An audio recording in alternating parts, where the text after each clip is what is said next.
Taman kota jadi tempat warga Palembang mengisi liburan mereka karena murah dan mudah dijangkau.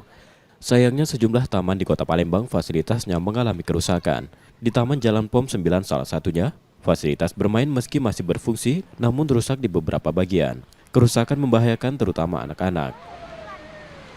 Sering karena dekat sini lah. Kenapa milih ini daripada ke mall atau tempat lain gitu? Karena di sini murah meriah, nggak bayar.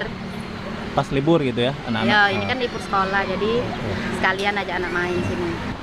Di sini nih banyak ini ya, masih ada kurangannya tempat perosotan kayak perosotan itu banyak yang udah rusak, jadi kan bahaya untuk anak-anak kan.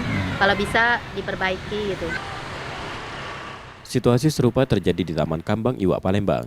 Kerusakan terjadi pada jogging track dengan sejumlah lantai yang pecah. Beberapa fasilitas bermain anak juga rusak. Selain itu, warga mengeluhkan tidak adanya fasilitas umum seperti toilet. Tempatnya bagus untuk olahraga, habis itu nyaman, sejuk juga. Tapi kalau untuk fasilitasnya sih yang kurang tuh WC-nya. Iya, keramiknya tuh bolong. pecah-pecah, bolong-bolong, jadi susah kalau untuk jogging gitu. Harus benar-benar ngelihat. Akibat keramik pecah itu apa nih? Bahaya atau apa gitu? Bahaya kan kalau kita jogging tuh kan bisa jatuh gitu Kak, tiba-tiba kan.